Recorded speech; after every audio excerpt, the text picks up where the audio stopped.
Our phones are great tools, not only to capture, but also to edit. And I think Styles is a great opportunity to showcase that.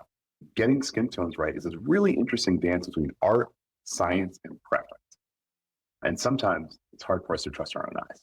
So working with our subjects, using something like photographic styles is an easier solution than having to do 3-4 rounds of edits where they're saying it's not warm enough or it's not bright enough, when they very well could mean my hair looks too dark, or maybe my shirt looks too blue, or something is off. We have the opportunity to share something with our clients that is easier for them to understand, less daunting, and gives us the ability to communicate quickly and work with them well. So this is where photographic styles comes in.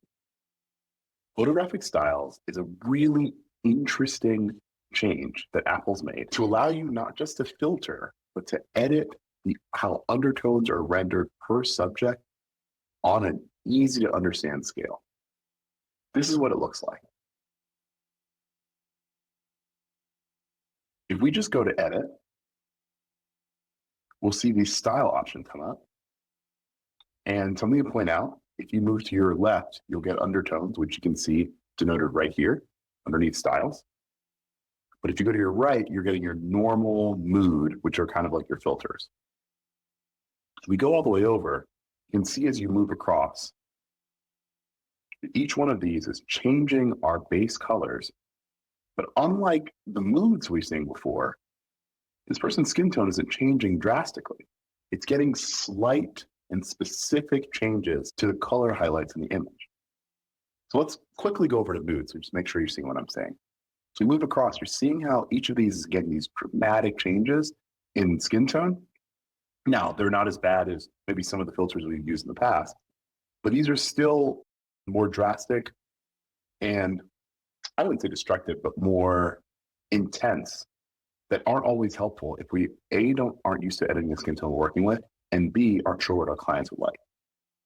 So photographic styles is a very interesting piece. I'll zoom out for a second so you can see. When you tap, we can move around and make changes. You can kind of dial in your skin tone more easily and show it to them specifically and early.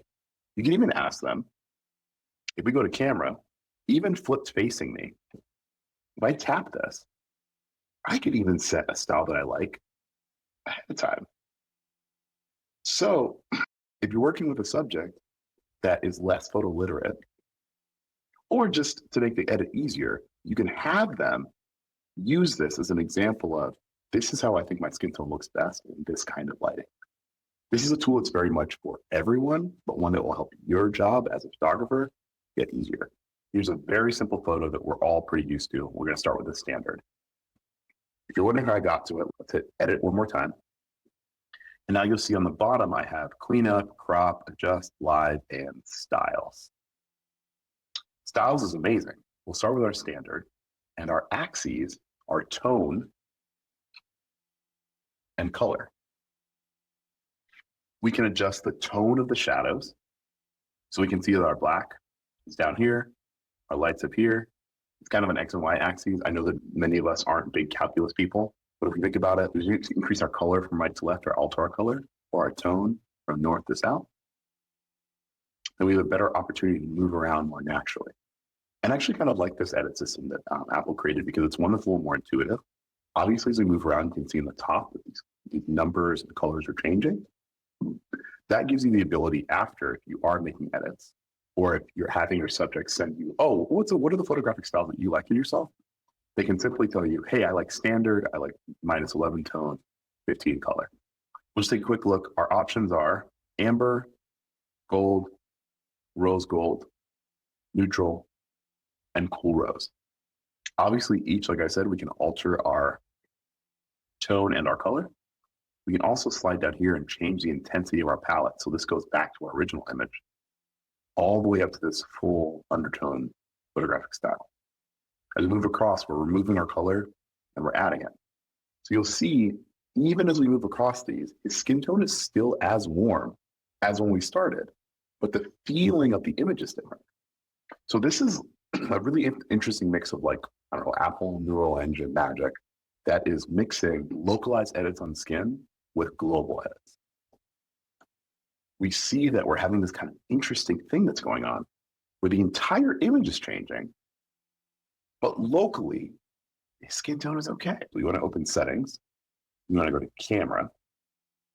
And if you just go to photographic styles, it gives you an opportunity to learn about it for the first time.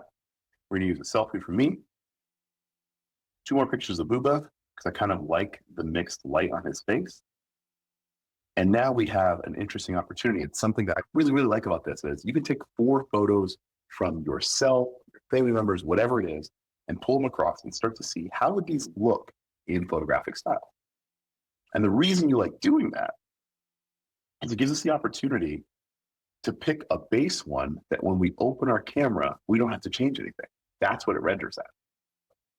We can find a warmth that we like for me and Booba.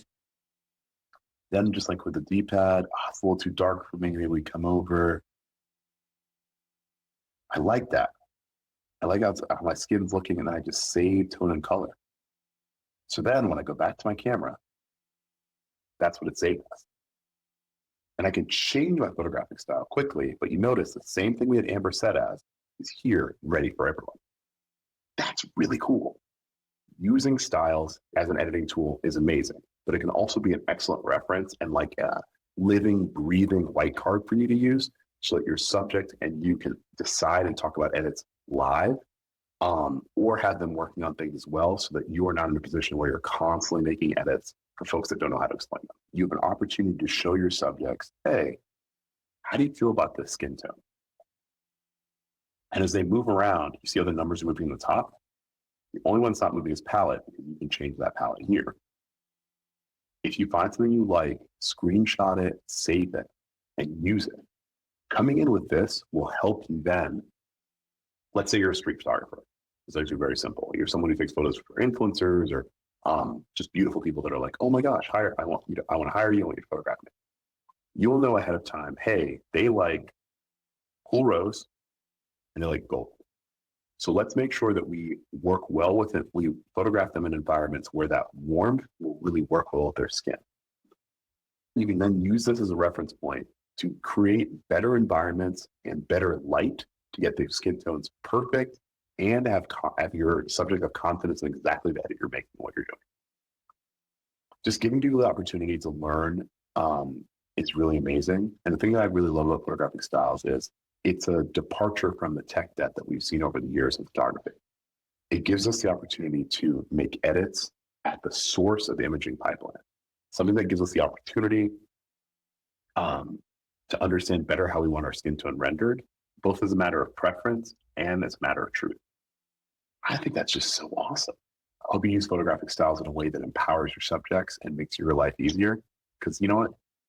You need to have things make it a little easier for you too. I hope this is helpful. Thank you so much. See ya.